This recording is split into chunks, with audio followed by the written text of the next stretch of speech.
My mother announced at a family dinner in April that she was setting aside $40,000 for my niece's graduate school tuition. She said it casually, the way you mention a grocery list.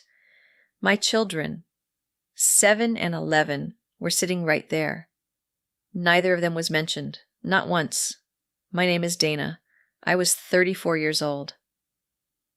I had just watched my mother confirm something I'd quietly suspected for years. She had already decided whose future mattered and whose didn't.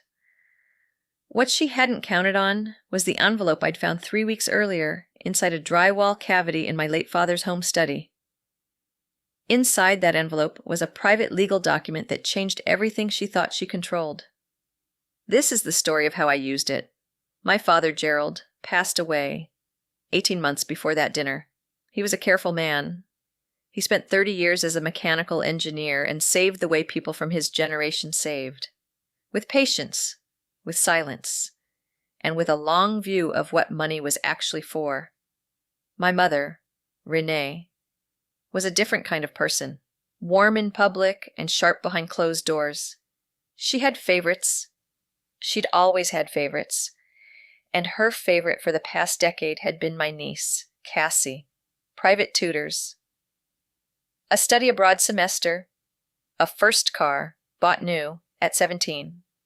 My children had birthday cards, occasionally gift cards. My mother had become the executor of my father's estate, and over 18 months, money that should have been pooled for the whole family had been quietly flowing in one direction. In February of that year, I noticed the balance had dropped by $62,000 over a 14-month period. When I asked my mother about it, she told me it had been used for estate expenses. She didn't elaborate. She changed the subject. I didn't push back. Not yet. When we started the renovation on my father's home study, I found a sealed envelope inside the cavity behind the built-in bookshelves. On the outside, in my father's handwriting, for Donna, legal matter. Do not discard.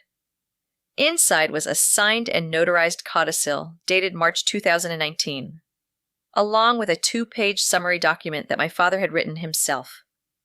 The codicil established an irrevocable education trust, funded from a specific investment account he'd opened in 2017. The named beneficiaries were his direct grandchildren. Only his direct grandchildren.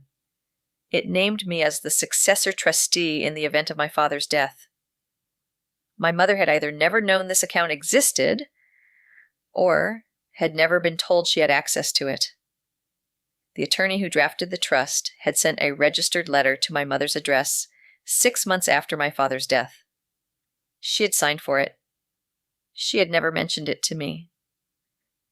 I called the attorney's office the next morning. His name was Mr. Hargrove, and he had expected to hear from someone eventually. He confirmed the trust was fully intact. Untouched, because it had never been in my mother's control to begin with. The balance at the time of our call was $91,000. The distribution clause was clear. Funds for direct grandchildren only, allocated equally, with any remaining balance held for the youngest child. The trust could not be altered, redirected, or contested by any other family member. I asked him about the letter he'd sent to my mother. He confirmed she'd signed for it. He had received no response. I spent 2 weeks meeting with Mr. Hargrove, reviewing every document, making sure I understood exactly what I was holding, before I said a word to anyone. I also quietly requested a formal accounting of my mother's executor activities. That process was already surfacing numbers that didn't add up, but I set that aside for the moment. I had one focus.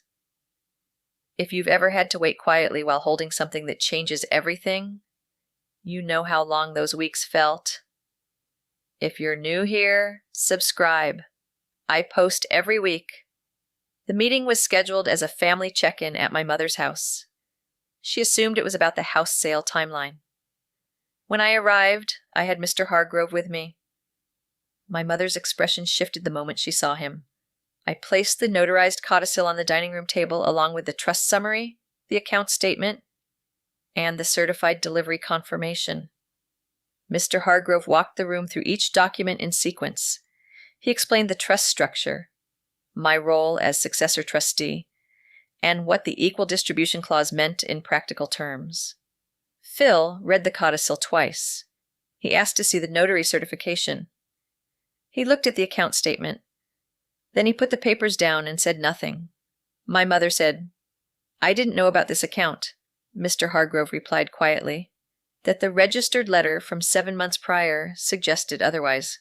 She didn't answer. The $40,000 she'd promised Cassie was money she did not have the authority to promise. The funds were formally transferred within 3 weeks. My daughter's tuition for the upcoming year was covered in full. My son's fund was set aside for when he would need it. My father thought about this carefully and quietly, the way he thought about everything. He put it in writing, behind a wall, where it would survive exactly the kind of pressure that came after he was gone. I didn't corner my mother out of anger. I followed the document. And the document did exactly what he built it to do. If this story meant something to you, share it with someone who needs to hear it. And subscribe. I post every week.